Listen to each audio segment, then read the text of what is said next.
Hello good evening everyone. My name is Kiran Kuhar और मैं हूं आपकी पेपर 2 यूजीसी नेट ज्योग्राफी की trainer.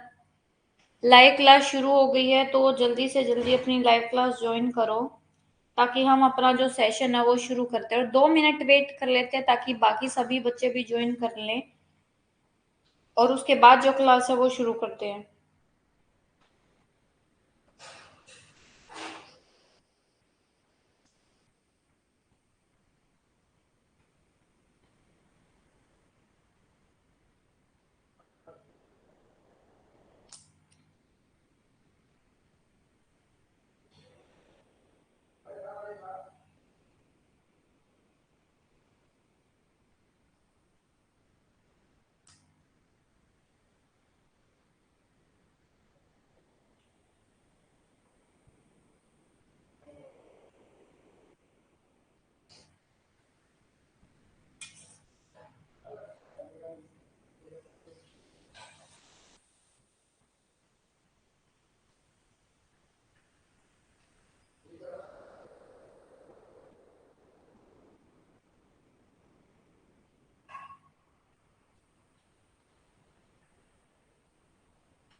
Good evening Abhishek, I am better और मैं ठीक हूँ।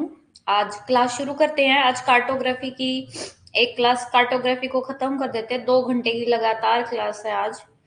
ठीक है, आज आपके लिए रेस्ट नहीं है किसी के लिए भी। हमने जो ज्योग्राफिकल थॉट का कहाँ तक कर लिया था, अमेरिकन ज्योग्राफर्स हो गए थे ना हमारे।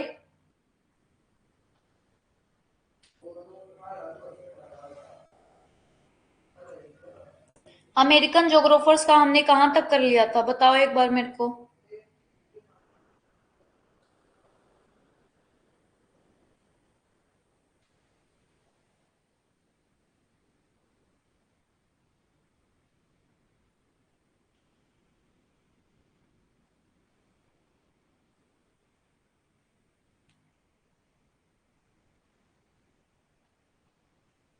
मेरी वॉइस आ रही है?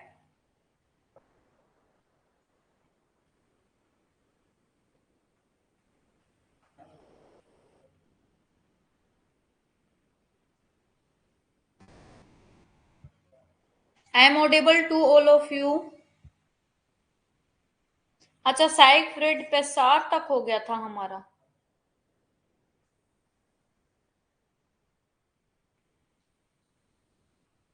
मैंने आपको जीपी मार्श भी करवा दिया था। Atwood GP Marsh, William Morris Davis, ये भी तो करवा दिया था।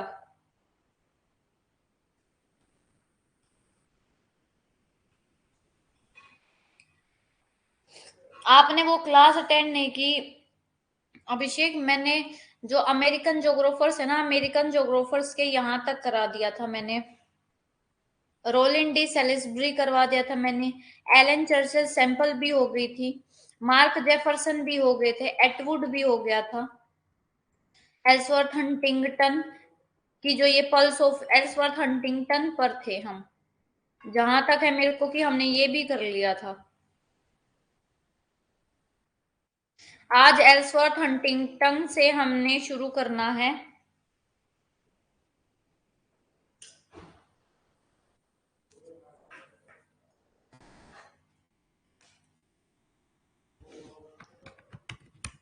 शुरू करते हैं अब।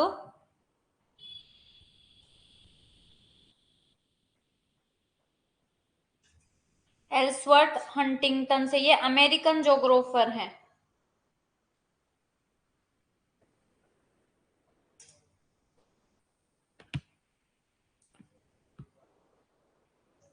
जो आपके एल्सवर्थ हंटिंगटन है वो एक्सपर्ट है जियोलॉजी में, टोपोग्राफी में, क्लाइमेटोलॉजी में। ये आपको बेशक से याद मत रखना, ठीक है।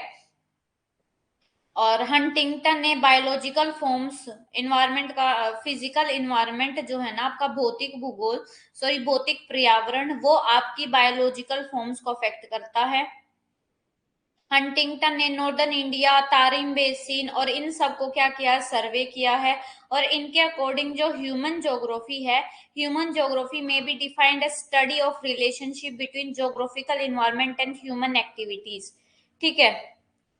उसके बाद बेटे यहाँ पे ये इनकी इंपॉर्टेंट बुक्स है, आपको ये बुक याद रखनी है। ये pulse of Asia, very important book है इनकी। पल्स ऑफ एशिया आपसे पूछी जाती है। सिविलाइजेशन एंड क्लाइमेट आपसे पूछी जाती है। कैरेक्टर्स ऑफ रेसेस इंपॉर्टेंट है। इंपॉर्टेंट तो सारी है, लेकिन मेन आपको जो याद रखनी है, मेन स्प्रिंग्स ऑफ सिविलाइजेशन, आपका human habitat, Palestine and it's transformation. जो बुक बहुत इंपॉर्टेंट बुक है ये है पल्स ऑफ एशिया, जो कि आपके हंटिंगटन के और पेपर में पूछी गई है। अब उसके बाद है आपका ईसाई बोमेन। ईसाई बोमेन जो है ना आपके फ्रेंच आइडियोलॉजी से इन्फ्लुएंस थे, यानी कि आपके फ्रेंच जोग्राफर से ये बहुत ज्यादा इन्फ्लुएंस थे। और बोमेन ने कहा, when the geographical environment come into contact with human community they begin to change in the same as the human race change itself. ये इंपॉर्टेंट है, याद रखना। ये कहते हैं कि जब हमारा जो भौगोलिक वातावरण है, जब हमारा नेचर है और वो ह्यूमन के संपर्क में आता ना, तो वे उसी तरह बदलना शुरू कर देता जैसे मानव स्वयं बदल रहा है वैसे। अब ये इनकी इंपॉर्टेंट बुक है जो आपको याद रखनी है। ये the desert trails of Atacama important book है। Andes of southern Peru important book है। ये new world problem in political geography. तो इस पॉलिटिकल ज्योग्राफी की इनकी बुक से आपको ये पता चलता है, किसकी, ईसाई बोमेन की, कि ये आपके किस से रिलेटेड है, आपके पॉलिटिकल ज्योग्राफर भी थे ये, ठीक है। Limits of land settlement, international relations, the pioneer fringe, ये भी इंपॉर्टेंट है आपकी। The pioneer fringe important book है, ठीक है। उसके बाद है आपके ग्रिफिथ टेलर, ये भी बहुत इंपॉर्टेंट है। ग्रिफिथ टेलर, ये बात याद रखना, इन्होंने ये सब्जेक्ट पढ़ाए हैं ग्लेशियोलॉजी और पैलियोओंटोलॉजी। और इन्होंने ये दिया है स्टॉप एंड गो डेटरमिनिज्म, जिसको नियो डेटरमिनिज्म भी बोला जाता है, जिनके अकॉर्डिंग ना तो मैन स्लेव है नेचर का, ना मैन मास्टर है ह्यूमन का, ठीक है। उसके बाद इन्होंने ये देखो, he told about control of nature over man. इन्होंने क्या बताया, इन्होंने डेटरमिनिस्टिक साइड के बारे में बताया। और इन्होंने ये बोला, the term they use are more moderate. ये कहते हैं कंट्रोल की जगह है ना इन्फ्लुएंस यूज कर सकते हैं। कंट्रोल नहीं कह सकते हम कि नेचर ह्यूमन को कंट्रोल करता है, हम ये बोल सकते हैं कि जो नेचर है वो ह्यूमन को इन्फ्लुएंस करता है। और रिस्पॉन्स की जगह एडजस्टमेंट, यानी कि नेचर इन्फ्लुएंस करता है ह्यूमन को और ह्यूमन क्या करते हैं, एडजस्ट करते हैं उसके अकॉर्डिंग, ठीक है। तो आपसे पूछा जाइए माइग्रेशन जोन थ्योरी किसकी है। माइग्रेशन जोन थ्योरी भी आपके ग्रिफिथ टेलर की है। जोन स्ट्रेटा थ्योरी भी आपके ग्रिफिथ टेलर की है। और ये क्रेडल लैंड किसको बोला था, याद रखना, सेंट्रल एशिया को क्रेडल लैंड बोला था, यानी कि आपका मध्य एशिया का पालना। सेंट्रल एशिया को क्रेडल लैंड क्यों बोला गया, क्योंकि यहीं से सारी जो ह्यूमन स्पीसीज है उसका ओरिजिन हुआ है, ये याद रखना, ठीक है। जो सबसे पहली स्पीसीज जिसको माना गया ओरिजिन जिसका हुआ वो है निग्रीटो, ठीक है। जो निगरी स्पीसीज है वो फिर सेंट्रल एशिया से बाहर की तरफ चली गई। ये याद रखना कि क्लाइमोग्राफ और हीडोग्राफ किसने बनाया, ये आपका PYQ है, प्रीवियस ईयर क्वेश्चन, यानी कि आपका क्लाइमोग्राफ और हीदरग्राफ किसने बनाया है? आपके ग्रिफिथ टेलर ने बनाया है। और ये कैप्लिक इंडेक्स भी इन्होंने क्या किया है, कंसीडर किया। कैप्लिक इंडेक्स यानी कि सर की चौड़ाई अपॉन में सर की लंबाई इनटू में 100। ये कैप्लिक इंडेक्स का फॉर्मूला आपके क्वेश्चन में पूछा गया है, प्रीवियस ईयर क्वेश्चन। और याद रखना, जो आपके ग्रिफिथ टेलर है उन्होंने 7 ह्यूमन की स्पीसीज बताई है। कौन सी बताई है बेशक याद मत रखना, पर 7 बताइए ये याद रखना है, ये इंपॉर्टेंट है। निग्रिटो वेरिथिन, Negro, Australoid, Mediterranean, Nordic, Alpine, Mongolic. ठीक है। उसके बाद ये आपके लिए अब ग्रिफिथ टेलर की इंपॉर्टेंट बुक है, आपका अर्बन ज्योग्राफी है। इनकी जो इंपॉर्टेंट बुक अगर मैं आपको बताऊं तो सबसे इंपॉर्टेंट बुक है geography in 20th century, PYQ है आपका ये। Environment, race and migration, PYQ। ठीक है। ऐसे उन population geography, urban geography, Australian environment and its influence on British settlement, our evolving civilisation, geological structure of Antarctica और cultural geography in 4 volumes. याद रखना, कल्चरल ज्योग्राफी को 4 वॉल्यूम में इन्होंने दिया है, वो है रेस, नेशन, सिटी, सिविलाइजेशन। ठीक है। अब उसके बाद है आपके एल्बर्ट पेरी ब्रिगमैन। जो एल्बर्ट पेरी ब्रिगमैन है ये एक जियोलॉजिस्ट है। इनकी जो बुक है a text book of geology, first book. दूसरी है geographic influences in American history. तीसरी आपकी कमर्शियल ज्योग्राफी। और फोर्थ आपकी असेंशियल ऑफ ज्योग्राफी। ये इनकी बुक है जो आपको याद रखनी है। और याद रखना, ये इन्वायरमेंटल डिटर्मिनिज्म को सपोर्ट नहीं करते। ये किसको सपोर्ट करते हैं? पॉसिबिलिज्म को सपोर्ट करते हैं। ठीक है। किसको सपोर्ट करते हैं? पॉसिबिलिज्म को, इन्वायरमेंटल डिटर्मिनिज्म के अगेंस्ट हैं। उसके बाद ये कार्ल ओर्टविन सावर, यानी कि आपके कार्ल ओ सावर। ठीक है। अब कार्ल ओ सावर बेटे कल्चरल ज्योग्राफी से रिलेटेड है और हिस्टोरिकल ज्योग्राफी से भी। सावर ही थे जिन्होंने सबसे पहले ये एरियल डिफरेंशिएशन वर्ड 1925 में यूज किया। लेटर ये एरियल डिफरेंशिएशन जो कंसेप्ट है वो आपके हार्टशॉन का है। ये इन्होंने तो सिर्फ यूज किया था, लेकिन ये कंसेप्ट आपके एरियल डिफरेंशिएशन का है। अगर आपके एग्जाम में आ जाए कि एरियल डिफरेंशिएशन कंसेप्ट किसने दिया, तो एरियल डिफरेंशिएशन कंसेप्ट दिया है आपके हार्टशॉन ने। ठीक है। जो सावर हैं एक पॉसिबिलिस्टिक थिंकर है, यानी कि ये मैन को सपोर्ट करते हैं, पॉसिबिलिज्म के सपोर्टर हैं। और इन्होंने जो ग्रिफिथ टेलर का नियो डिटर्मिनिज्म है उसको इंपॉर्टेंट माना। और ये कल्चरल लैंडस्केप का कंसेप्ट, कल्चरल लैंडस्केप का कंसेप्ट कार्ल ओ सावर ने आपके दिया है, याद रखना। किसने दिया है? कार्ल ओ सावर ने। ठीक है।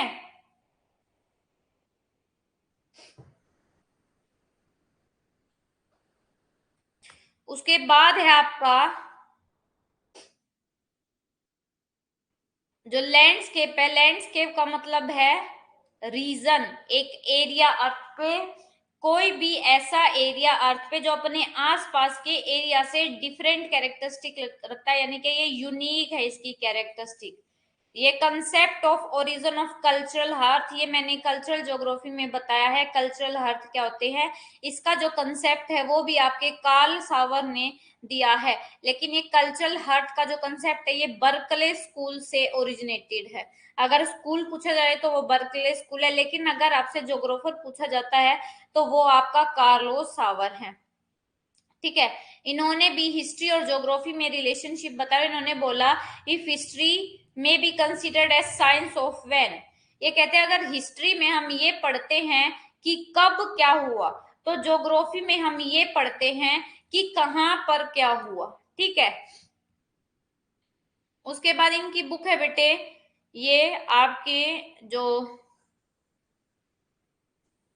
हार्टशॉन है, ये सॉरी कार्लो सावर है। कार्लो सावर की जो इंपॉर्टेंट बुक है वो तो आप सबको पता है, कौन सी है? Morphology of landscape. जहां पे भी ये लैंडस्केप वर्ड आ जाए इसका मतलब आप कौन है? आपके कार्ल ओ सावर हैं। ठीक है। Aboriginal population of north west Mexico. Cultural geography भी आपकी किसकी है? आपकी कार्ल ओ सावर की है। आपके land and life, 3 paper on regional geography. Midland frontier, land and life, pursuit of learning, Ozark island, study in upland geography. ये सारी बुक आपकी किसकी है? कार्ल ओ सावर की। लास्ट है आपके रिचार्ड हार्टशॉन। इनके बारे में सिर्फ एक ही बात याद रखना, एक तो इन्होंने कंसेप्ट दिया है एरियल डिफरेंशिएशन, जो कि मैंने आपको बता दिया एरियल डिफरेंशिएशन का कंसेप्ट, और इनकी बुक का नाम है नेचर ऑफ ज्योग्राफी। ये इनकी बुक का नाम है, क्या है बुक का नाम? Nature of geography. ठीक है। ये जो हार्टशॉन है वो ड्यूअलिज्म के, द्वैतावाद के अपोजिट है। ठीक है। और इन्होंने ज्योग्राफी को कोरोलॉजिकल साइंस बोला, ये भी याद रखना। नेचर ऑफ ज्योग्राफी ये इनकी बुक है, 1939 में पब्लिश की थी, जिसके 2 वॉल्यूम हैं। ठीक है। बस, और इनके बारे में आपको कुछ याद नहीं रखना है। ये इनकी बुक जरूर याद रख लेना, द नेचर ऑफ ज्योग्राफी, और कुछ याद करने को नहीं है इसमें। ठीक है। उसके बाद लास्ट में है आपका हरलेन बैरोज। ये इकोलॉजी से रिलेटेड है, याद रखना जहां पे भी इकोलॉजी आ जाए आपके बैरोज उससे रिलेटेड है। Father of human ecology, America में ह्यूमन इकोलॉजी के फादर है आपके एच बैरोज। और क्या है इनके में याद रखने को? ये historical geographer Brown wrote mirror of American and historical geography of United State. ठीक है। और 1929 में जो आपके विटल से है ना, विटल से ने एक आइडिया दिया था सीक्वेंट ऑक्यूपेंस का। ये पूछा जाता है कि सीक्वेंट ऑक्यूपेशन का कंसेप्ट किसने दिया, तो विटल से ने दिया। ये आपके अमेरिकन ज्योग्राफर हैं, और ये बेटे आपके एनवायरमेंटल डिटर्मिनिज्म को सपोर्ट करते हैं। प्लाट है, प्लाट का भी कंसेप्ट है हियरार्की ऑफ सेंट्रल प्लेसेस। ठीक है।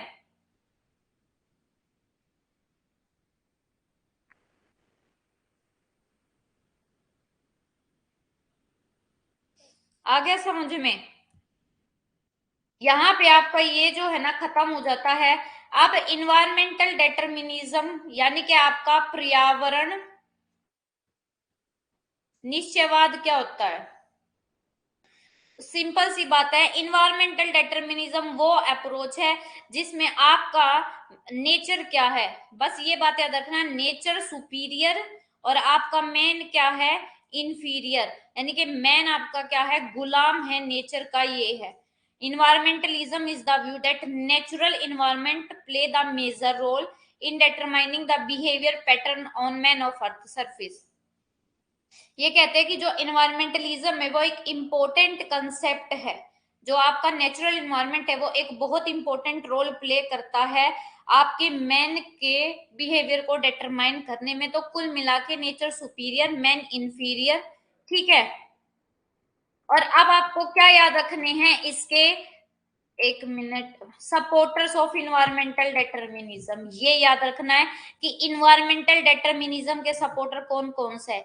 हिपोक्रेट्स है, हेरोडोटस है, Aristotle, Montesquieu, Strabo, Varenius, Kant, Ratzel, Haeckel, Huntington, Darwin, Semple, Al Masudi, Al Biruni, Al Idrisi. और एक बात याद रखना, फादर ऑफ इन्वायरमेंटल डिटर्मिनिज्म, पर्यावरणीय निश्चयवाद के जो फादर हैं वो है आपके रेटजेल। ठीक है। क्रिटिसिज्म इन्वायरमेंटल डिटर्मिनिज्म का किसने किया? 20वीं सेंचुरी में जो आपकी डिटर्मिनिस्टिक आइडियोलॉजी है वो डिक्लाइन हो गई, और जो ह्यूमन का रोल है उसको ज्यादा इंपॉर्टेंस दिया जाने लगा। यानी कि आपका जो भगवान का रोल है, नेचर का रोल है, वो खत्म हो गया, और आपका कुल मिला के ह्यूमन को क्या मानने लगा? उसको इंपॉर्टेंस दी जाने लगी। ठीक है। तो ये आपका क्या है? एनवायरमेंटल डिटर्मिनिज्म है। एग्जाम्पल देखो, जो आपका राजस्थान वाला रीजन है, ठीक है, वो क्या था? सूखा था। ये तो नेचर ने हमें दिया था कि हम यहाँ पे एग्रीकल्चर नहीं कर सकते, लेकिन ये मैन है जिसने इंदिरा गांधी कैनाल निकाली और एग्रीकल्चर को वहां पे डेवलप किया और उस लैंड को फर्टाइल बनाया जो कि इनफर्टाइल थी। तो यहाँ पे क्या होता है कि सारे फैसले भी नेचर नहीं लेता, जो मैन है, मैन जो नेचर पॉसिबिलिटी प्रोवाइड करता है उसका फायदा उठाता है। ठीक है। पॉसिबिलिज्म, पॉसिबिलिज्म जो है फ्रांस में डेवलप हुआ है। और याद रखना आपका जो ये डेटर्मिनिज्म है ये जर्मनी से डेवलप हुआ है। ये पूछा गया है ये क्वेश्चन, ये जर्मनी से और ये फ्रांस से। इसका ये जो पॉसिबिलिज्म वर्ड है ये मैंने आपको पहले भी बताया था, वर्ड यूज किया था बस लुशियन फेब्रे ने, लेकिन इस कंसेप्ट के प्रोपाउंडर है आपके विडाल डी लाब्लाश। अगर आपसे पूछा जाए कि संभववाद जो शब्द है वो किसने यूज किया, तो संभववाद शब्द जो यूज किया है, शब्द का प्रयोग सबसे पहले आपके लुशियन फेब्रे ने किया था, लेकिन विडाल डी लाब्लाश पॉसिबिलिज्म के प्रोपाउंडर है, फादर है। और पॉसिबिलिज्म संभववाद का मतलब है कि जो आपका नेचर है, नेचर आपका इंफीरियर है और जो सारे फैसले लेता है वो मैन लेता है और मैन आपका सुपीरियर है। ठीक है। आपके जो फेब्रे है, फेब्रे कहते हैं जो नेचुरल इन्वायरमेंट है किसी भी एरिया में वो बहुत सारी पॉसिबिलिटी प्रोवाइड करता है और उन पॉसिबिलिटी का यूज करके ह्यूमन बीइंग जो है अपनी एबिलिटी को और अपनी इच्छाओं को पूरा कर सकता है। ठीक है। लुशियन फेब्रे ने बोला, ये देखो ये इनकी स्टेटमेंट पहले भी बताई है, there are not necessities but everywhere possibilities and man as the master of this possibilities the जज ऑफ देयर यूज। ठीक है, ये आपको याद रखना है। अब उसके बाद ये देखो विडाल डी ला ब्लाश कौन है, फादर ऑफ पॉसिबिलिस्टिक आइडियोलॉजी, और इनकी ये बुक है प्रिंसिपल ऑफ ह्यूमन ज्योग्राफी। आपको पता है इनके दामाद ने पूरी करी थी क्योंकि इनकी डेथ हो गई थी पहले ही। ठीक है। तो इन्होंने पॉसिबिलिज्म की विचारधारा को जन्म दिया है और देखो इन्होंने ये बोला है, nature is never more than an adviser, कि प्रकृति कभी भी एक सलाहकार से अधिक नहीं होती। Man has influence the living, मनुष्य ने जीवित दुनिया को अनुमान से कई अधिक और व्यापक रूप से प्रभावित किया है। ठीक है। इनके सपोर्टर देख लो, विडाल डिला ब्लाश है, डिमांजिया है, लुशियन फेब्रे है, जीन ब्रून्स है, ईसाई बोमेन है, कार्लो सावर है। अब यहाँ पे जो जो ह्यूमंस को सपोर्ट करता है ना उसके भी नेम यहाँ पे ऐड कर लेना।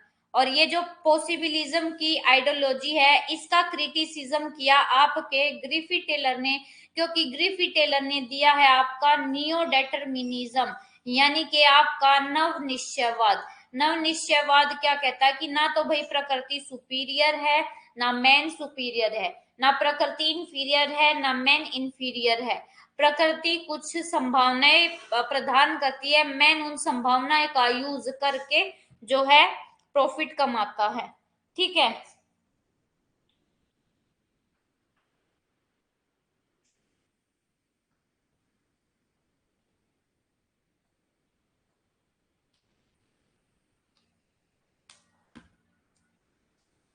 आपका अब है नियो डेटर्मिनिज्म।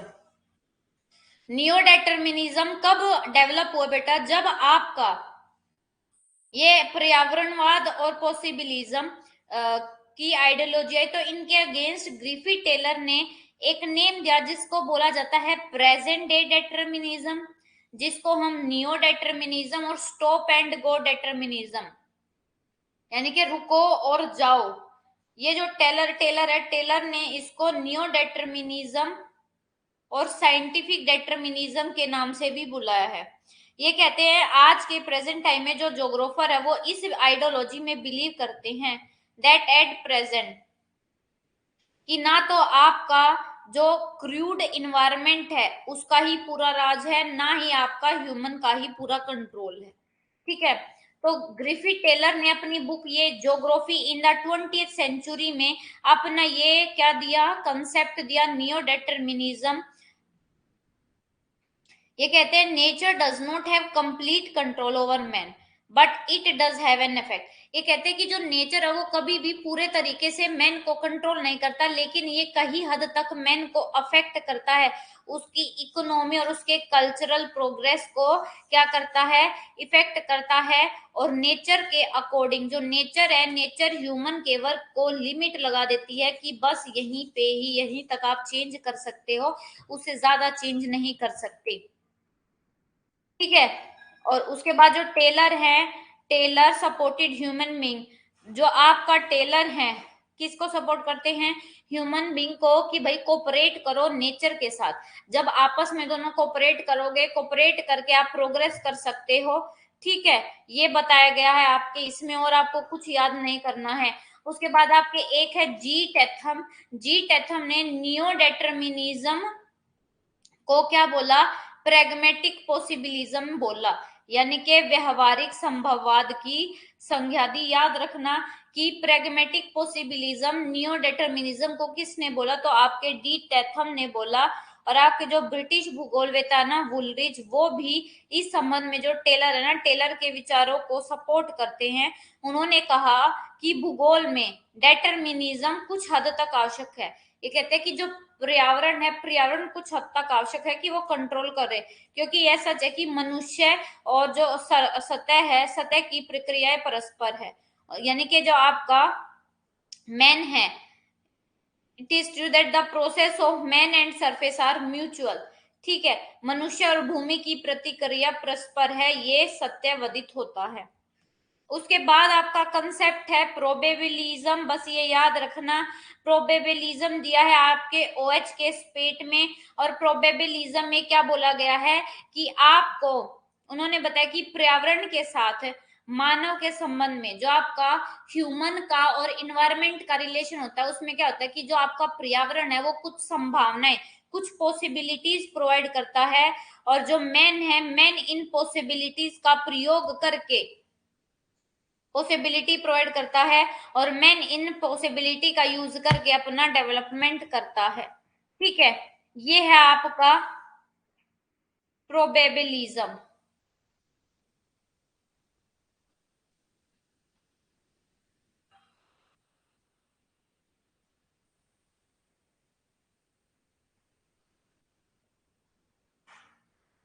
अच्छा, अब आपका है कल्चरल और सोशल डेटर्मिनिज्म। कल्चरल और सोशल डेटर्मिनिज्म बेटे क्या है?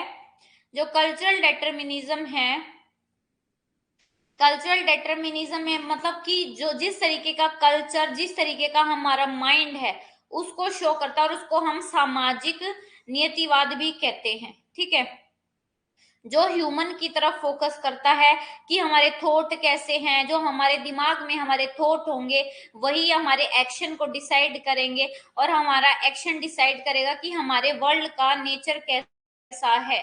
ठीक है, ये है आपका बस। उसके बाद अब आ जाता है क्वांटिटेटिव रेवोल्यूशन। ये याद रखना आपका क्वांटिटेटिव रेवोल्यूशन क्या है।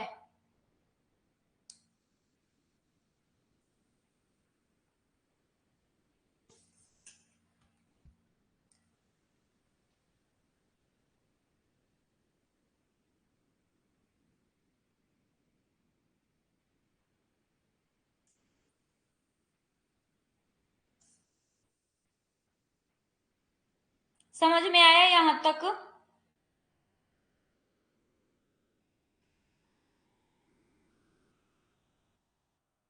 थोड़ा फास्ट करेंगे क्योंकि हमें सिलेबस कवर करना है। ठीक है, और अब आपके रोट लर्निंग वाले सब्जेक्ट रह गए हैं बस।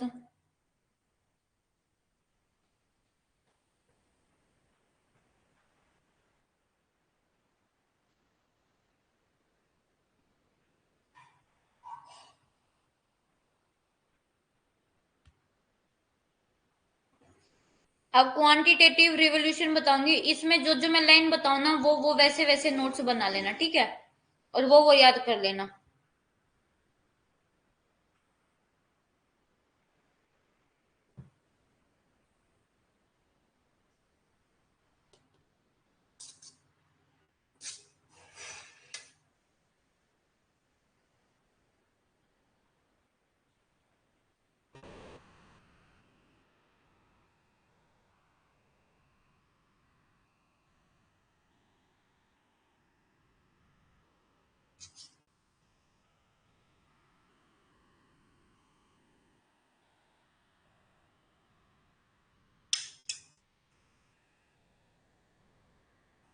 अच्छा, अब आपसे पूछा जाता है पेपर में क्वांटिटेटिव रेवोल्यूशन।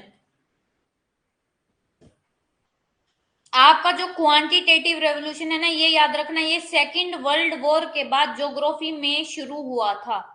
ठीक है, सेकेंड वर्ल्ड वॉर के बाद क्या हुआ कि ज्योग्राफी है ना, ज्योग्राफी में क्वांटिटेटिव स्टडी को ज्यादा रोल दिया जाने लगा, ज्यादा इंपॉर्टेंस दी जाने लगी इंपेरिकल स्टडीज की जगह पे, जिसको क्वांटिटेटिव रेवोल्यूशन बोला जाता है। जहां पे क्या हो गया बेटे, पहले हम सिर्फ प्रैक्टिकली, सिर्फ थ्योरी पढ़ते थे, प्रैक्टिकल नहीं करते थे, कोई न्यूमेरिकल वैल्यू, कोई फॉर्मूला वगैरह का यूज नहीं करते थे। लेकिन अब क्या होने लगा कि जो मॉडल्स है, मॉडल को हाई लेवल, मॉडल में जो है ना हाई लेवल की मैथमेटिक और स्टैटिस्टिकल मेथड यूज होने लगे। ठीक है, जिसकी वजह से हमारी जो स्टडी है वो यूजफुल बन गई, और जनरल ज्योग्राफी और रीजनल ज्योग्राफी में हमारा जो ज्योग्राफी है उसको डिवाइड किया। याद रखना कि सेकेंड वर्ल्ड वॉर के बाद हुई थी, और क्वांटिटेटिव स्टडी की जाने लगी इंपेरिकल स्टडी के बेस पे, और मॉडल में हाई मैथमेटिक और स्टैटिस्टिकल डेटा का यूज किया जाने लगा।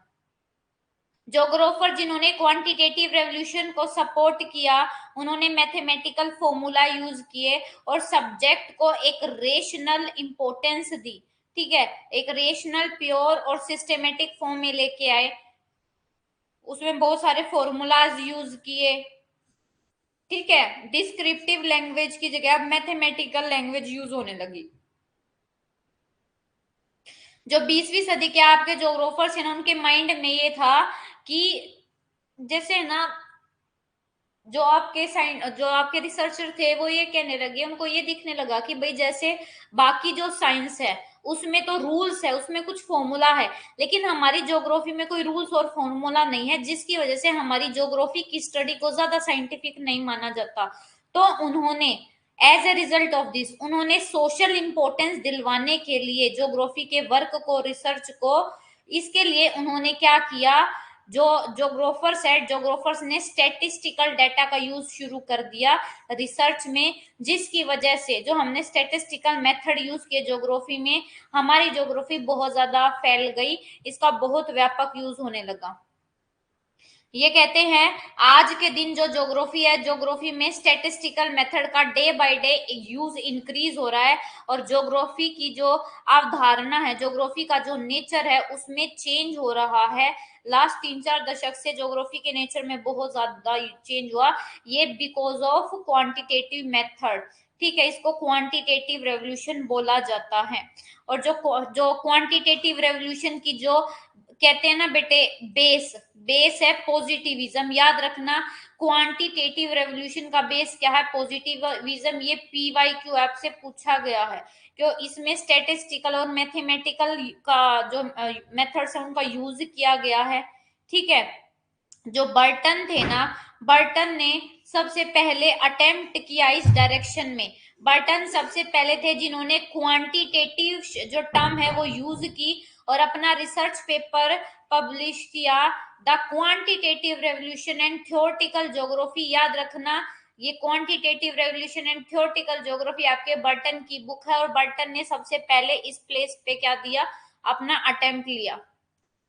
अब इस क्वांटिटेटिव रेवोल्यूशन के क्या क्रिटिसिज्म थे, देखो हमें पता है कि ये जो क्वांटिटेटिव रेवोल्यूशन है ना, ये बस किसको सपोर्ट करता है, जो आपके मैथमेटिकल कैलकुलेशन और साइंस की बातें बोलता है। जो साइंस ने प्रूव कर दिया उसी को बात मानेंगे, और जो साइंस को प्रूव नहीं किया उस बात को हम नहीं मानेंगे।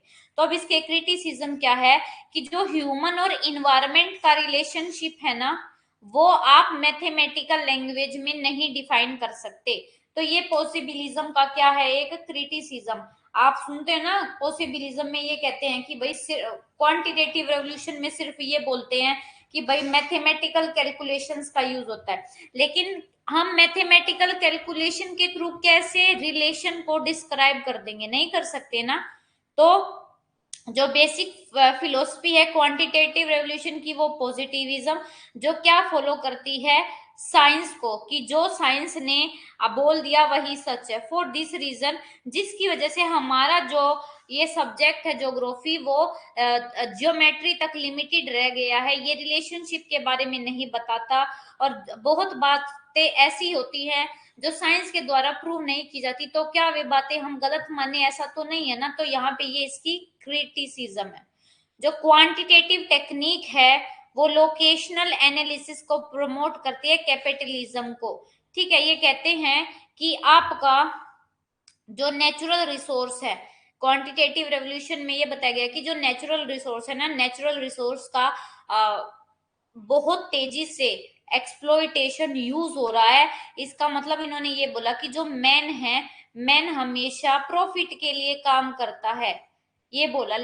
आपके क्वांटिटेटिव रेवोल्यूशन ने बोला, लेकिन ये हमेशा भी नहीं होता कि मैन हमेशा ही प्रॉफिट के लिए काम करता है।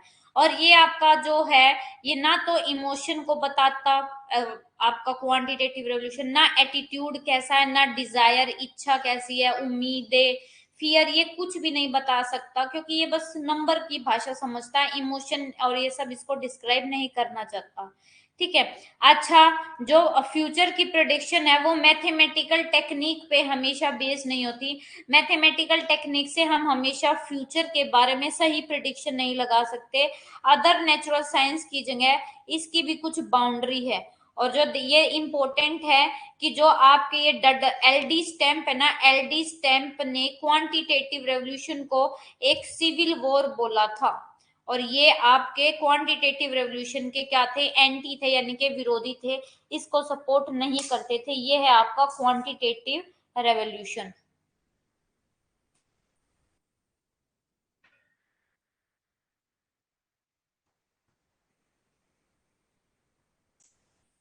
ठीक है।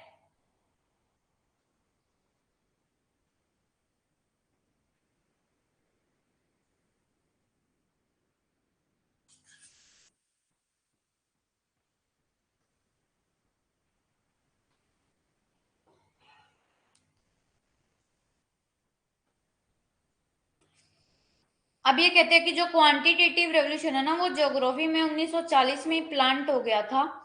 ठीक है, लेकिन जो क्लाइमेक्स पीरियड है क्वांटिटेटिव रेवोल्यूशन का, वो 1957 से 60 के बीच में है। 1959 में मैंने आपको बताया था, हार्टशॉन की बुक है perspective on nature of geography, उसमें भी इन्होंने स्टैटिस्टिकल मेथड को इंपॉर्टेंस बताया। पीटर हैगेट और चोर्ले और डेविड हार्वे हैं, उसने भी अपने जो मॉडल्स है, मॉडल में क्वांटिटेटिव मेथड को इंपॉर्टेंट बताया। वॉन थ्यूनेन ने भी अपने मॉडल में क्वांटिटेटिव जो मेथड्स है उनको यूज किया। वेबर ने भी अपनी इंडस्ट्रियल थ्योरी में जो क्वांटिटेटिव मेथड्स है उनको यूज किया। क्रिस टोलर ने भी। तो यहाँ पे आपको बताया गया कि ये जितने भी जोग्राफर्स हैं, इन सारों ने क्वांटिटेटिव रेवोल्यूशन को सपोर्ट किया, और इन्होंने अपने थ्योरी में और जो भी इनका प्रैक्टिकल है, इन सब में मैथमेटिकल फॉर्मूलाज को यूज किया।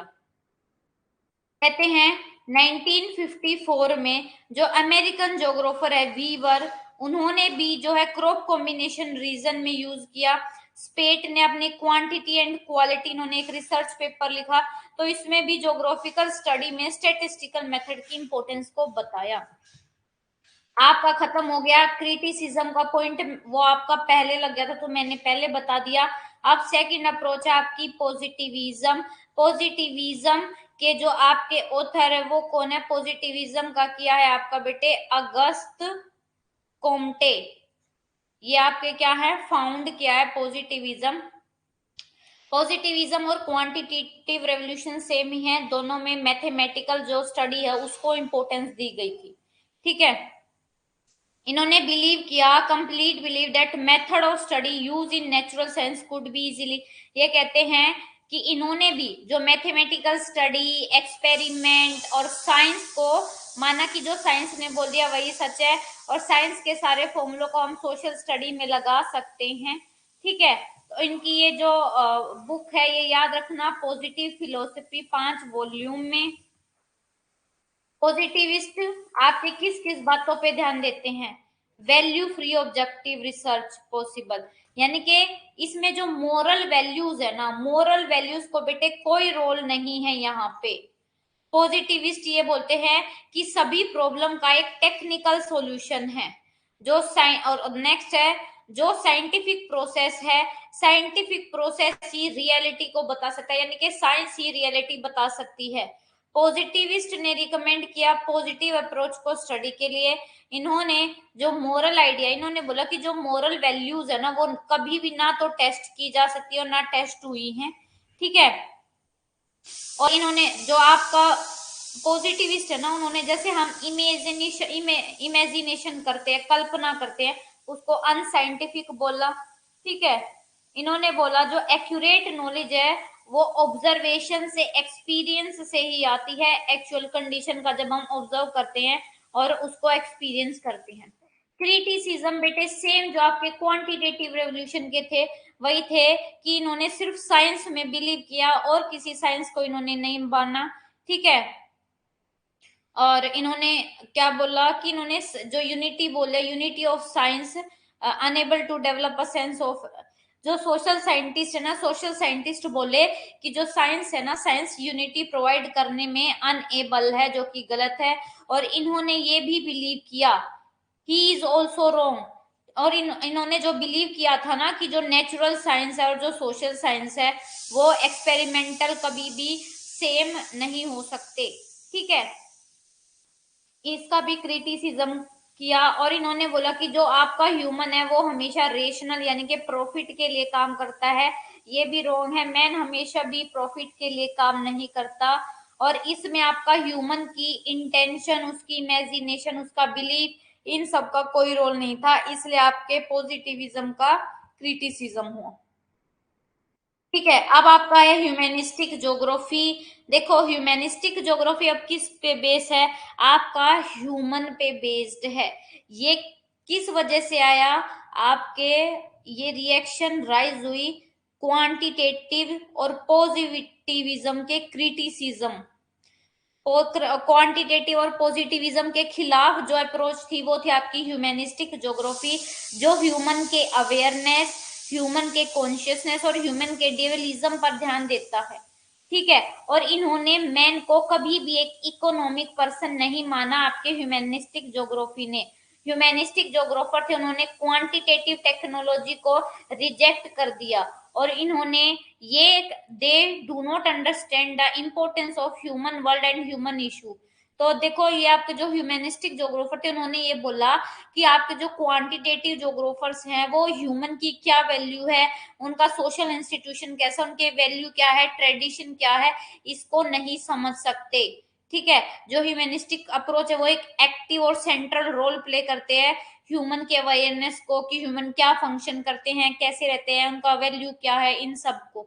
ठीक है, इट ये मेनली ह्यूमन के पार्टिसिपेशन पे, उनके ऑब्जर्वेशन पे, डिस्कशन, इन सब पे बिलीव करते हैं। ये क्वालिटेटिव अप्रोच है, यानी कि ह्यूमन की क्वालिटी, कैरेक्टरिस्टिक, इस पे ध्यान देते हैं। ठीक है, कहते हैं ज्योग्राफी एक साइंस है ह्यूमन के इंटरेस्ट की, ना कि अर्थ साइंस है। इसमें ह्यूमन का एक एक्टिव और सेंट्रल रोल है, तो ह्यूमन को इंपॉर्टेंस देनी चाहिए, ह्यूमन की एक्टिविटी को इंपॉर्टेंस देनी चाहिए। ठीक है, और ह्यूमैनिस्टिक ज्योग्राफी की जो शुरुआत है, डेवलपमेंट है, वो कांट के जो फिलोसफिकल ज्योग्राफी उससे शुरू हुई थी। उसके बाद आपके विडाल डिला ब्लास, लूशियन फैब्रे, कार्लो सावर, रिचार्ड हार्शोन, क्रिक टुआन और एन ए बोटिमर, ये सारों का कंट्रीब्यूशन है ह्यूमन के डेवलपमेंट में। जो आपके गुल्के हैं, याद रखना गुल्के की statement, we have developed the method of entering the human mind. आपके गुल्के कहते हैं कि हमने एक ऐसा मेथड बना लिया जिसकी वजह से हम ह्यूमन के माइंड में घुस सकते हैं, और जो ह्यूमन ज्योग्राफी को सपोर्ट करता है वो ह्यूमन ज्योग्राफी का ही सपोर्टर है, याद रखना। ठीक है, अब ये बात याद रखना, जो ह्यूमैनिस्टिक ज्योग्राफी है ना, ह्यूमैनिस्टिक ज्योग्राफी के बेटे फादर है आपके टुआन। मैंने आपको बोला था ना एक चाइनीज ज्योग्राफर है जो आपको पढ़ना, तो वो है आपकी याईफू टुआन। याईफू टुआन ह्यूमैनिस्टिक ज्योग्राफी के फादर हैं। इनकी जो बुक है geography phenomenology and the study of human nature, इसमें क्या है आपके, और इनकी बुक है स्पेस एंड प्लेस, ये भी ह्यूमन के बारे में बताती है, ह्यूमन का एक्सपीरियंस ये सब बताती है। ठीक है, तो याद रखना आपका जो ह्यूमैनिस्टिक ज्योग्राफी है उसके फादर हैं आपके याईफी टुआन। ठीक है, अब ह्यूमैनिस्टिक ज्योग्राफी क्या क्या बताती है, ये ह्यूमन के एफर्ट को इंक्लूड करते हैं, कि ह्यूमन किसी काम को करने में कितना एफर्ट लगाता है, उसके एक्सपीरियंस को, उसके एक्सप्रेशन को, उसके सेल्फ कॉन्शियसनेस को। और जो ह्यूमैनिस्टिक गोल है उनका ये है रिलेशनशिप बताना नेचर में और ज्योग्राफिकल लैंडस्केप में। ये ऑल्सो भी रिलेशनशिप बताते हैं ह्यूमन का स्पेस से, ऑब्जर्व करते हैं, पार्टिसिपेट करते हैं, आइडिया एक्सचेंज करते हैं, लॉजिकल है और क्वांटिटेटिव मेथड के खिलाफ हैं। ठीक है, और जो ह्यूमैनिस्टिक ज्योग्राफर हैं वैल्यू बेस्ड रिसर्च को इंपॉर्टेंट मानते हैं, यानी कि जिसमें कोई नैतिक मूल्य है उसको इंपॉर्टेंट मानते हैं। ये ह्यूमन के कॉन्शियसनेस को एक एक्टिव और सेंट्रल रोल बेटे प्रोवाइड करते हैं। ठीक है, अब याद रखना आपका पैराडाइम, पैराडाइम का मतलब होता है बेटे शिफ्ट। जैसे हम पहले आए, हमने सबसे पहले डेटरमिनिज्म पे बिलीव किया, फिर डेटरमिनिज्म से हम चेंज हुए पॉसिबिलिज्म से, पॉसिबिलिज्म से चेंज हुए नियो डेटरमिनिज्म से। ठीक है, तो ये जो शिफ्ट हो रहा है ना एक पैराडाइम से, यानी कि एक अप्रोच से दूसरी अप्रोच को, इसको बोला जाता है पैराडाइम। और पैराडाइम वर्ड किसने यूज किया है? टीएस कुहन ने। ये आपका पीवाई क्यू, और इनकी बुक का नाम है the structure of scientific revolution in 1962। बस ये आपको यहां से याद रखना है। ये क्या होता है? पैराडाइम का मतलब है shift is being used in all subject, यानी कि एक इस डेटरमिनिज्म से ये कंक्लूजन निकल गया कि भाई नेचर सुपीरियर है, मैन इंफीरियर है। अब नेक्स्ट पे चले तो पॉसिबिलिज्म से पता चला कि आपका मैन सुपीरियर है, नेचर इंफीरियर है, फिर न्यू डिटर्मिनिज्म, ऐसे आगे आगे बढ़ते जाते हैं। ये देखो जो चेंजिंग पैराडाइम है, पहले आपका ट्रेडिशनल यानी कि पारंपरिक जो तरीके थे, फिर आपका आया टेलियोलॉजिकल। टेलियोलॉजिकल मतलब बेटे आपका किस में बिलीव किया गया? भगवान में। फिर आपका ये तो कुछ है नहीं, बट फिर इन्वायरमेंटलिज्म यानी कि पर्यावरण में बिलीव किया, फिर पॉसिबिलिज्म, फिर कोरोलॉजिकल। आप देखो आपके सबसे पहले पॉजिटिविज्म आए, पॉजिटिविज्म के खिलाफ बिहेवियरलिज्म, ह्यूमैनिस्टिक, रेडिकल, रेडिकल को मार्क्सिस्ट भी बोलते हैं, और वेलफेयर। ठीक है, अब आपकी रेडिकल ज्योग्राफी किसने दी है ये भी याद रखना। रेडिकल ज्योग्राफी आपके विलियम बंज और डेविड हार्वे। अगर ऑप्शन पहले तो विलियम बंज जाएगा, विलियम बंज नहीं है तो डेविड हार्वे पे लगाओगे। ठीक है, रेडिकल ज्योग्राफी किस पे काम करती है? जो करंट के जो सोशल इश्यूज होते हैं ना, जैसे करंट के जो बर्निंग टॉपिक्स है उन पर काम करते हैं ये रेडिकल ज्योग्राफी। रेडिकल ज्योग्राफी के डेवलपमेंट में जिसका हाथ है वो है आपके विलियम बंज और डेविड हार्वे। ठीक है, और विलियम बंज पहले स्कॉलर है जिन्होंने रेडिकल ज्योग्राफी को मार्क्सिस्ट ज्योग्राफी भी बोला जाता है। और जो बंज हैं, बंज ने एक जो सोसाइटी है फाउंड की, सोसाइटी फॉर ह्यूमन एक्सप्लोरेशन 1968 में, और 1969 में रिचार्ड पीटर उन्होंने एक जनरल लिखा जिसका नाम है एंटीपोड। ये भी आपके लिए इंपॉर्टेंट है ये। और आपका हार्वे की ये जो बुक है याद रखना, ये पीवाईक्यू है, explanation in geography.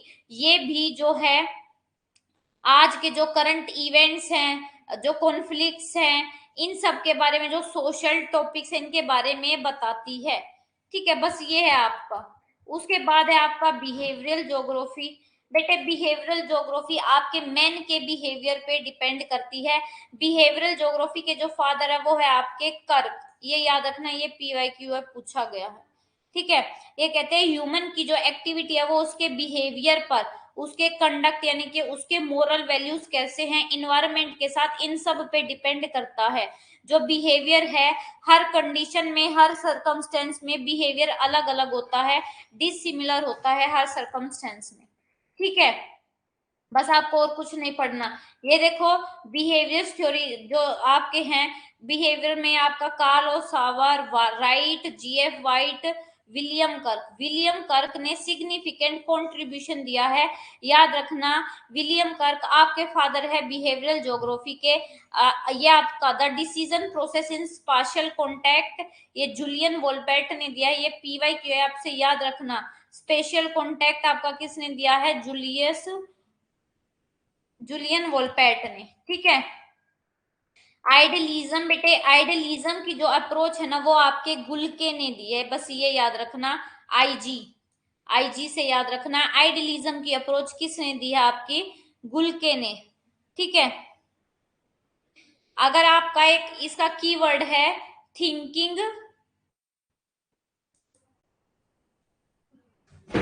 And rethinking approach, thinking and rethinking आपके इस आइडियलिज्म में है, याद रखना।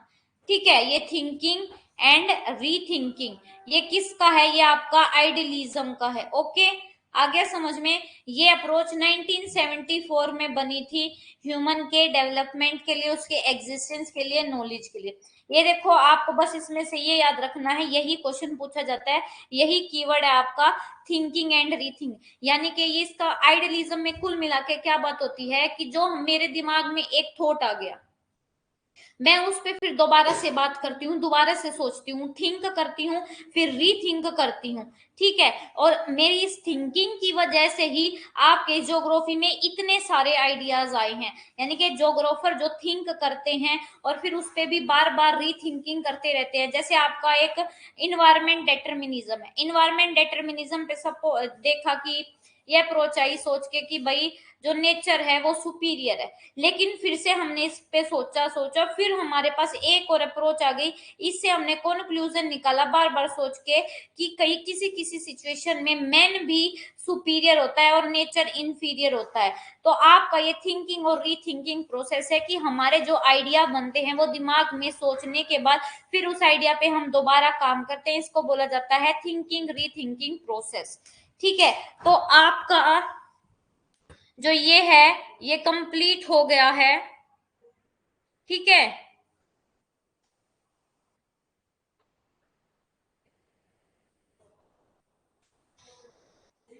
कोई बात नहीं रुचि, अगर आपने क्लास नहीं ली है तो कोई बात नहीं, कल ले लेना। ठीक है?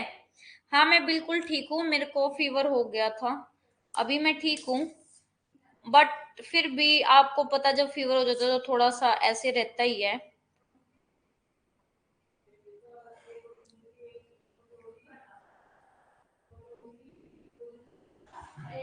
ये बेटे आपकी थॉट कंप्लीट हो गई है। ठीक है? आप शुरू कर दे नेक्स्ट जो आपका टॉपिक है।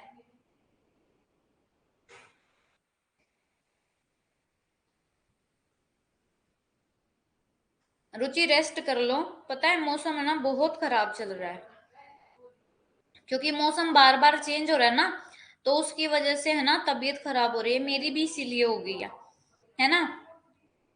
बेटे अब ये आपका थॉट तो कंप्लीट हो गया, अब हम अपनी 8th यूनिट शुरू करते हैं, और कल की छुट्टी है तो कल हम 3 क्लास करेंगे, रिमोट सेंसिंग भी कंप्लीट कर देंगे, फिर हमारी 8 यूनिट भी कंप्लीट हो जाएगी, और फिर हम अपनी 9 यूनिट पे ध्यान देंगे बेटे। 3 दिन में हम वो कंप्लीट कर लेंगे 9 यूनिट भी। आप जल्दी से बताओ, आपको यहाँ वैसे क्लियर होने का तो कुछ है ही नहीं इसमें, आपको इसमें रटना है, इसमें ना मेनली आपको प्रोपाउंडर जो है ना आपको वो रटना है, और डीप से आपको पढ़ना है पॉसिबिलिज्म को, क्वांटिटेटिव रेवोल्यूशन को। इनकी जो क्रिटिसिज्म है ना वो याद रखना, क्रिटिसिज्म क्या क्या है पॉसिबिलिज्म के, क्वांटिटेटिव रेवोल्यूशन के।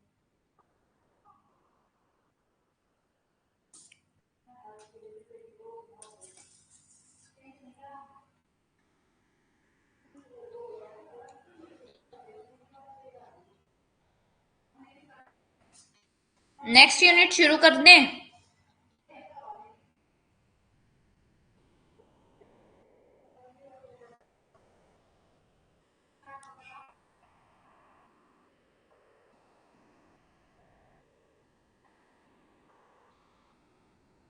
चलो मैं पीपीटी खोल लेती हूँ, ठीक है?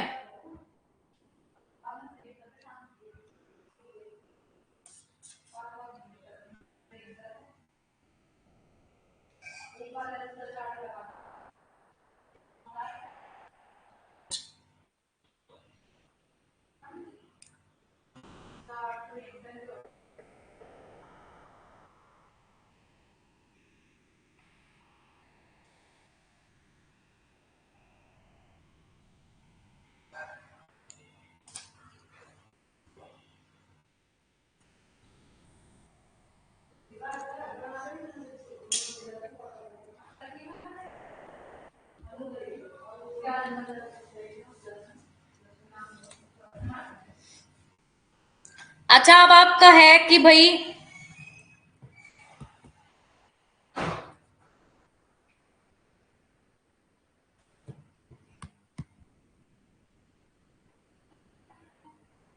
एक मिनट,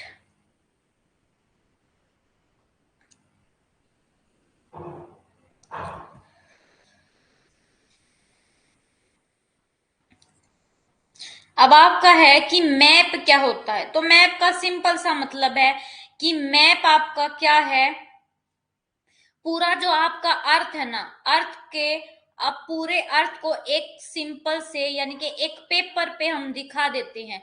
पूरे होल पार्ट अर्थ के पूरे के पूरी गोल अर्थ को हम एक पेपर पे दिखा देते हैं। और आप अलग से ये बोल सकते हो कि आपका अर्थ 3 डायमेंशनल है और आपका पेपर 2 डायमेंशनल है। तो हम 3 डायमेंशनल को 2 डायमेंशनल पे दिखा देते हैं, ये आपका होता है मैप। ठीक है। मैप हम कैसे बनाते हैं, प्रोजेक्शन का यूज करके। प्रोजेक्शन क्या होता है, लेटीट्यूड और लॉन्गिट्यूड का जो जाल होता है उसको बोला जाता है प्रोजेक्शन। तो प्रोजेक्शन की हेल्प से आपका जो है मैप बनाया जाता है, और मैप में उसके साइज, उसकी शेप, इन सब पे ध्यान दिया जाता है। ठीक है। अब ये कहते हैं, जो आपका बेटे इरविन रेज है ना, इरविन रेज की ये बुक का नाम याद रखना, जनरल कार्टोग्राफी। उन्होंने बोला है कि जो कार्टोग्राफर होता है, मानचित्र बनाने वाला होता है, वो 50% तो जोग्राफर होता है, 30% एक आर्टिस्ट होता है, 10% मैथमेटिशियन होता है, और 10% उसमें अदर सब्जेक्ट्स की नॉलेज होती है। 50% वो क्या होता है, जोग्राफर होता है, 30% वो एक आर्टिस्ट होता है, 10% वो मैथमेटिशियन होता है, और 10% उसमें अदर सब्जेक्ट होते हैं। ठीक है। अब ये आपको पता है कि मैप के क्या क्या यूज है। देखो, आपका जो ग्लोब है, आप ग्लोब को हर जगह तो उठा के नहीं लेके जा सकते ना, लेकिन जो आपका मैप है, मैप को आप फोल्ड करके अपनी जेब में भी कहीं पे भी लेके जा सकते हो। तो ये क्या है आपका, ये आपका एक इम्पोर्टेंट, एक यूजफुल चीज है मैप की, कि हम कहीं पे भी मैप के थ्रू प्लानिंग कर सकते हैं, मैप के थ्रू हम किसी भी लोकेशन को पर पहुंच सकते हैं। ठीक है। ये होता है आपका मैप, ये होते हैं यूजेस, ये पढ़ने की जरूरत नहीं है। अब आपके लिए जो इम्पोर्टेंट है ये है आपका यहाँ पे, कि ओपिस्टोमीटर और रोटामीटर क्या होता है। ठीक है। देखो, आपका जो रोटामीटर है ना, रोटामीटर बेटे यूज किया जाता है मैप पर डिस्टेंस को पढ़ने के लिए, डिस्टेंस पढ़ने के लिए, मैप पर डिस्टेंस मेजर करने के लिए, मेजरिंग डिस्टेंस। मैप पर डिस्टेंस को मेजर करने के लिए जो डिवाइस यूज होता है उसको बोलते हैं आपका ओपिस्टोमीटर, या उसको रोटामीटर भी बोला जाता है। ठीक है। अगर आपसे पेपर में पूछ लिया जाए कि मैप पर डिस्टेंस को मेजर करने के लिए कौन सा डिवाइस है, तो मैप पर डिस्टेंस को मेजर करने के लिए है आपका रोटामीटर, और रोटामीटर को दूसरा नाम है ओपिस्टोमीटर। ठीक है। अब ये देखो, जो आपका मैप है ना, वो 3 तरीके की इंफॉर्मेशन आपको देता है। लोकेशन के बारे में बता देता है, जो लोकेशन होती है उसकी कैरेक्टरिस्टिक के बारे में बता देता है, और रिलेशनशिप बता देता है एक फीचर का दूसरे फीचर के साथ। ठीक है। अब देखो, आपके जो मैप है ना, मैप के टाइप आपके 4 तरीके के मैप होते हैं। स्केल, ठीक है, स्केल के बेस पे, अगर आपका स्केल के बेस पे पता है, स्केल क्या होता है बेटे, स्केल होता है आप मैप पर, आप ग्राउंड पर 2 पॉइंट के बीच का डिस्टेंस, और आपके मैप पर उन 2 पॉइंट के बीच के डिस्टेंस के रेशो को बोला जाता है आपका स्केल। स्केल के बेस पे आपके होते हैं cadastral map, topographical map, wall map और एटलस मैप, और ये आपको सीरीज एज इट इज याद रखनी है। सबसे बड़े आपके कैडेस्ट्रल मैप, फिर टोपोग्राफिकल मैप, फिर आपके वॉल मैप और आपके एटलस मैप। एक बात याद रखना, आपके जो कैडेस्ट्रल और टोपोग्राफिकल मैप है ये आपके लार्ज स्केल मैप, और आपके जो वॉल मैप और एटलस मैप है ये स्मॉल स्केल मैप है। अब लार्ज स्केल और स्मॉल स्केल का देखो, लार्ज का मतलब यहाँ पे उल्टा है। लार्ज का मतलब है कि ये आपको जो एरिया है, एरिया की इंफॉर्मेशन ज्यादा देगा। यानी कि जैसे इंडिया है, इंडिया में से भी एक छोटे से पार्ट को बहुत डेप्थ नॉलेज प्रोवाइड कराएगा। लेकिन जो आपका बेटे स्मॉल स्केल है ना, स्मॉल स्केल आपकी क्या है, बड़े एरिया को दिखा देंगे। ठीक है। और उसके बाद टोपोग्राफिक डिटेल के बेस पे आपके होते हैं हिप्सोमीट्रिक मैप्स और प्लेनीमीट्रिक मैप्स। ठीक है। स्टाइल के अकॉर्डिंग क्वांटिटेटिव मैप और क्वालिटेटिव मैप।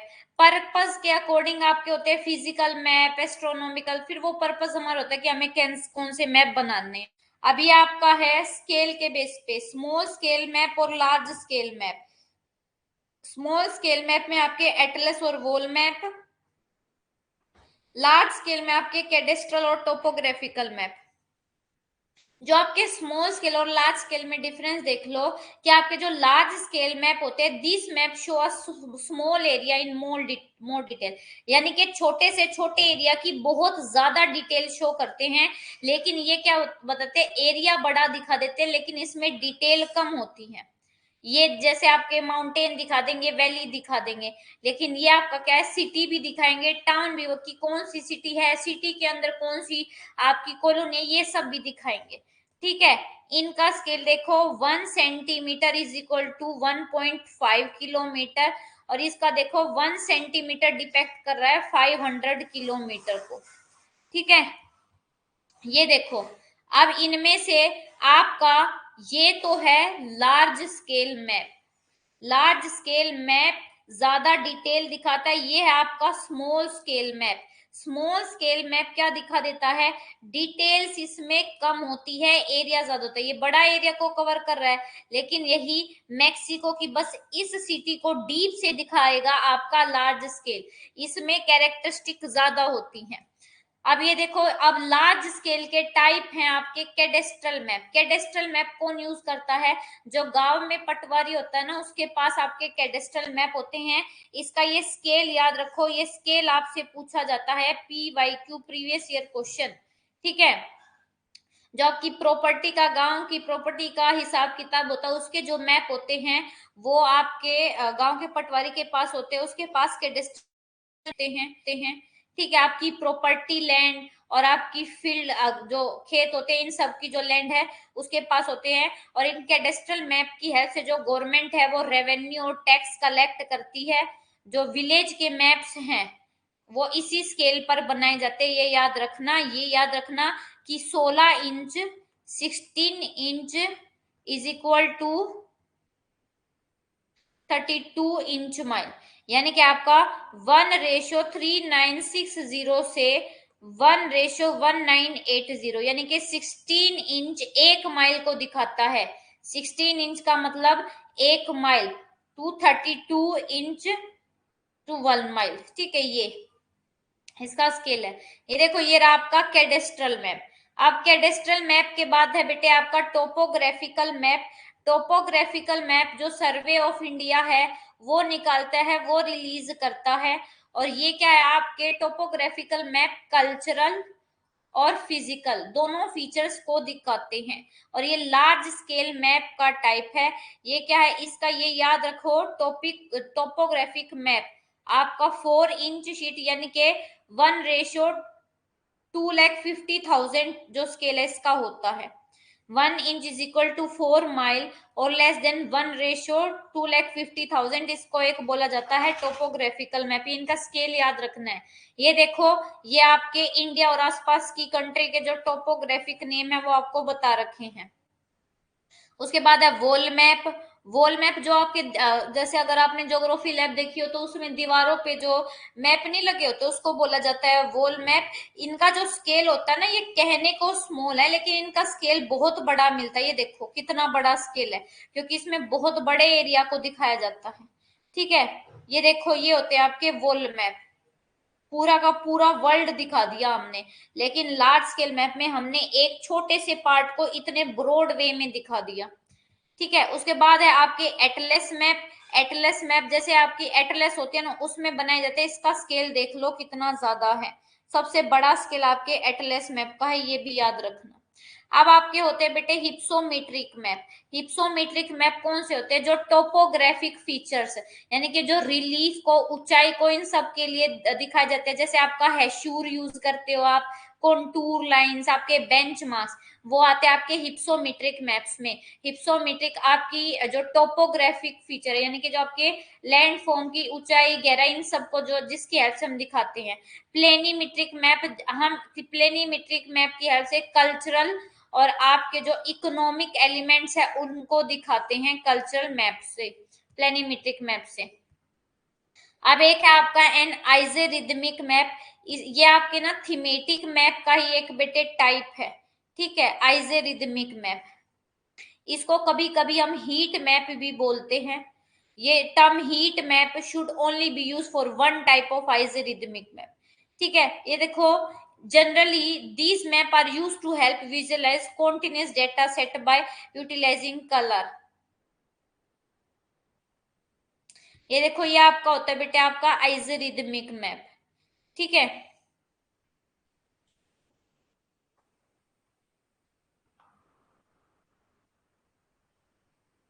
ठीक है, आइजेरिदमिक मैप को आप हीट मैप भी बोलते हो।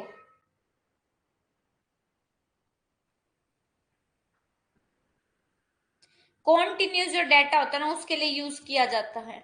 उसके बाद आपका डेजीमेट्रिक मैप, ये आपका देके राइट ने दिया है 1911 में और टी शेंकी ने, ठीक है। अब आपका ना ये कोरोप्लेथ मैप, अच्छा आपका क्या है ना, कोरोप्लेथ मैप भी हम बनाते हैं।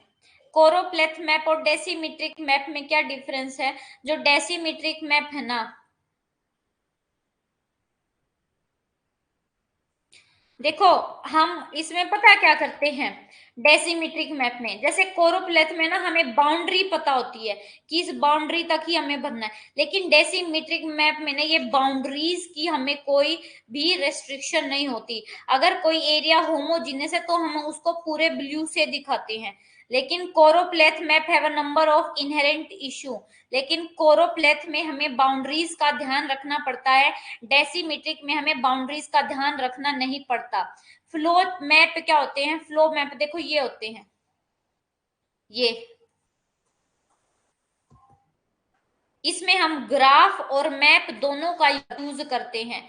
इसमें हम जो आपकी गुड्स है और जो पीपल है जो एक जगह से दूसरी जगह पे गए हैं इनको हम दिखाते हैं, इनको डायनेमिक मैप भी बोलते हैं। फ्लो चार्ट की हेल्प से हम ट्रांसपोर्ट मैप, ट्रांसपोर्ट के बारे में दिखा सकते हैं, ट्रेड दिखा सकते हैं, व्हीकल, इन सब के बारे में जो है हम बता सकते हैं फ्लो चार्ट से। अब ये कुछ लाइन है जैसे आपके कॉन्टूर, ये सारी इंपॉर्टेंट लाइन है, ये जितनी भी आपके लिए लिख रखी है ना ये वेरी इंपॉर्टेंट लाइन से आपसे पूछी गई है एग्जाम में, ठीक है। आपका सबसे पहले कॉन्टूर लाइंस, कॉन्टूर लाइंस का मतलब है लाइन ऑफ इक्वल एलिवेशन, समान ऊंचाई वाले स्थानों को मिलाने वाली लाइन को कॉन्टूर लाइन बोला जाता है। आइसोथर्म्स लाइन, इक्वल टेम्परेचर को शो करने वाली। Isogeotherms, equal annual mean temperature, equal annual mean temperature. Isocheims, equal mean winter temperature. Isotheres, line of equal mean summer temperature. देखो तीन चीजें यहाँ पे, जियोथर्म्स आपकी annual mean temperature, isocheims mean winter temperature, isotheres mean summer temperature. Isohels, constant solar radiation. Isobar, line of equal atmospheric pressure. Isotheres, line of equal atmospheric density. Isodrosotherm, line of equal और constant dew point. D से याद रखना dew point, drosotherm का मतलब है dew point, line of equal और constant dew point. Isohyets, P Y Q पूछा गया, line of equal rainfall. Isohumes, line of constant relative humidity. Isonephs, line indicating equal cloud cover. Isochalaz, line constant frequency of hail storm. आपकी isobronts, जो आपकी समान thunder storm activity जहां पे होती है। आइसोक्रोन, समान समय वाली। Isodapane, equal transport cost. Isotach, equal wind speed. Isogons, line of equal equivalent angle. Isobathytherm, bathytherm का मतलब है line showing depth of water with equal temperature. Isohaline, equal salinity. Isopycnals, equal water density. अब आपके ये important है कि आपकी quantitative कौन सी है और क्वालिटेटिव कौन सी है, ये आपसे पूछे जाते हैं। तो मेथड ऑफ क्रिएट, जो हम मैप बनाते हैं ना, मैप में जो आप ये डिस्ट्रीब्यूशन, कहीं पे आप सिंबल लगा देते हो, कहीं पे डॉट, तो ये आपके कुछ मेथड्स होते हैं। इसमें आपके दो हैं, एक है क्वालिटेटिव, क्वालिटेटिव को हम नॉन क्वांटिटेटिव मेथड भी बोलते हैं। इसमें हम कैरेक्टरिस्टिक देखते हैं, तो इसमें सबसे पहला है आपका बेटे कलर पैच मेथड। क्या है कलर पैच मेथड?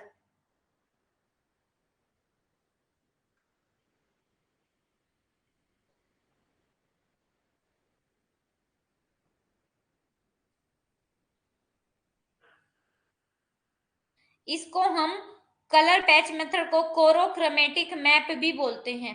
इस मैप में जो हम किसका यूज करते हैं, देखो बेटे यहाँ याद रखना, सी से कोरोक्रोमेटिक का मतलब है कलर फिल कर देते हैं।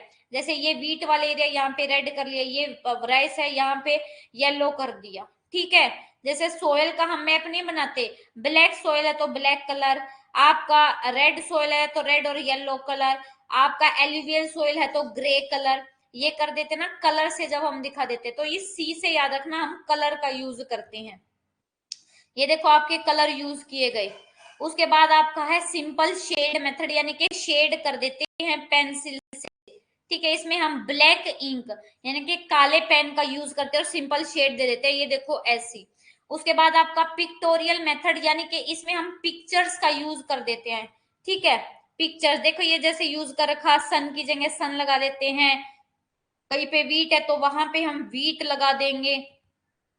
अब एक ये है कोरोसिमेटिक, इस एस से याद रखना कोरोसिमेटिक, इस एस का मतलब है आपका सिंबल। यहाँ पे आप किसका यूज करते हो, सिंबल का, या तो आप ज्योमेट्रिकल सिंबल यानी कि ट्राइंगल, रेक्टेंगल, सर्कल, या पिक्टोरियल सिंबल यानी कि कोई पिक्चर बना सकते हो, सन की, टाइगर की जगह टाइगर, लिटरल सिंबल, ठीक है, यानी कि कोई नेम लिख दिया आपका, जैसे राइस, व्हीट, ठीक है। ये देखो ये रहे आपके सिंबल्स।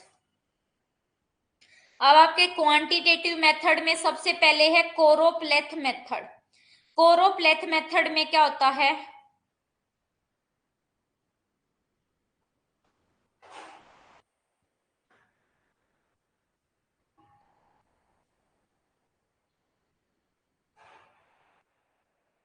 इसमें पहले हमें ना एवरेज नंबर और जो परसेंटेज है वो निकाल लेते हैं। फिर क्या है, एक इंडेक्स बनाते हैं कि 0 से 2 पे ये कलर, 3 से 4 पे ये कलर, 4 से 5 पे ये कलर, ठीक है। जैसे इनकम है, यानी कि 1000 से 10,000 वालों की इनकम पे ये कलर, 10,000 से 1 लाख वाली पे ये इनकम, 1 लाख से 2 लाख वालों के पे ये कलर, ठीक है। ऐसे ही होता है कोरोप्लेथ मेथड। आइसोप्लेथ मेथड होता है बेटे जो आपके समान स्थान वाले, यानी कि समान जो जो प्लेस है,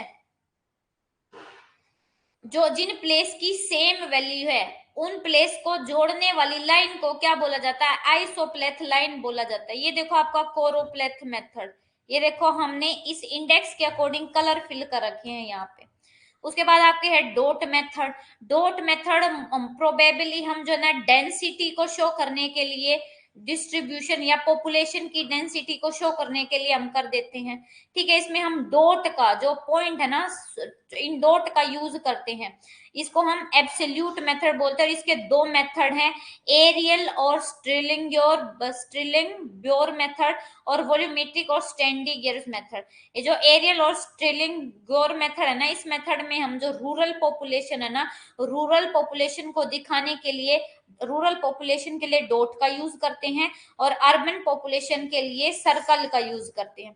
वही वॉल्यूमेट्रिक और स्टैंडिगियर्स मेथड में हम क्या करते हैं, रूरल पॉपुलेशन के लिए तो हम पॉइंट का यूज करते हैं, लेकिन अर्बन पॉपुलेशन के लिए हम क्या यूज करते हैं, आपके स्पीयर्स, सर्कल की जगह आप स्पीयर यूज करते हैं, सर्कल यूज नहीं करते। याद रखना डॉट मेथड के दो टाइप है, एरियल और स्ट्रिलिंग ब्योर मेथड, और वॉल्यूमेट्रिक और स्टैंडिगियर्स मेथड, एएस और वीएस। एरियल में हम रूरल पॉपुलेशन को डॉट से और अर्बन पॉपुलेशन को सर्कल से, और आपका वॉल्यूमेट्रिक में हम रूरल पॉपुलेशन को डॉट से और अर्बन पॉपुलेशन को सर्कल से शो करते हैं, ठीक है। ये देखो ये रहा आपका। अब एक है आपके ट्रैकोग्राफिक मैप, ये PYQ है, प्रीवियस ईयर क्वेश्चन है। ट्रैकोग्राफिक मैप कौन से मैप होते हैं, वो मैप जो आपके एवरेज स्लोप और रिलीफ को दिखाते हैं। याद रखना, average slope plus relief, relative relief को जो मैप दिखाते हैं उसको बोला जाता है टैकोग्राफिक मैप। ठीक है,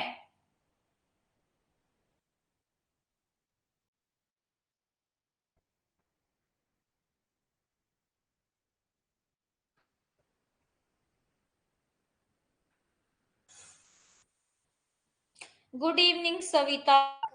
क्लास जो है 1 घंटा 20 मिनट होने वाले हैं क्लास को चलते। आपको ये टॉपिक समझ में आ गया?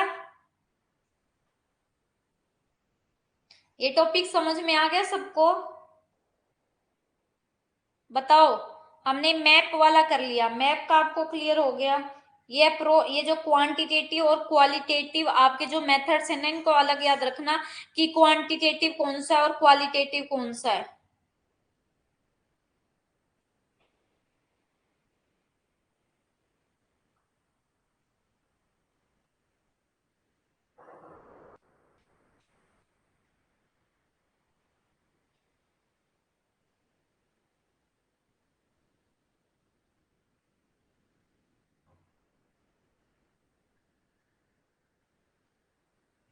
बताओ, किसी और को कोई डाउट?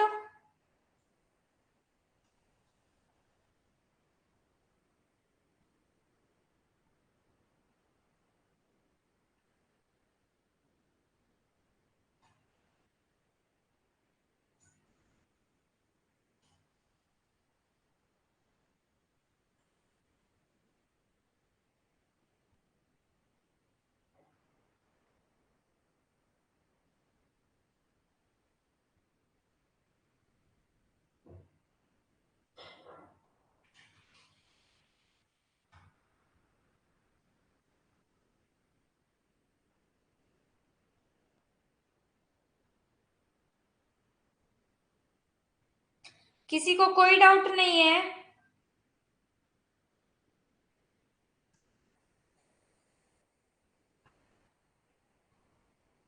चलो अब स्केल और पढ़ लेते हैं, या बाकी का कल करें?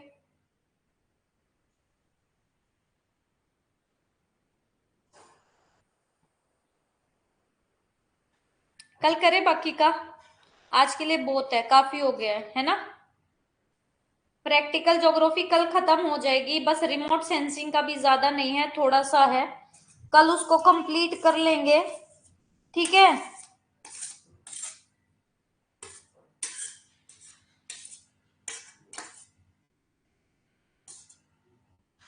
बताओ जल्दी से।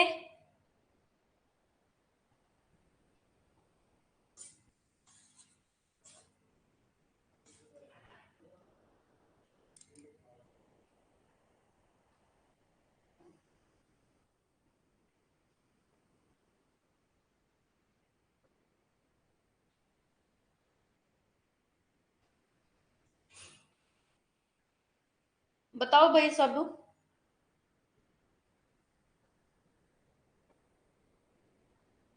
कल करवा दूं? ठीक है, कितना रह गया एक बार देख लें कार्टोग्राफी का। थोड़ा सा रह गया, कल कार्टोग्राफी तो 15 मिनट में खत्म हो जाएगी, बस ये रह गया। अगर आप कहते हो तो आप कर लेते हैं।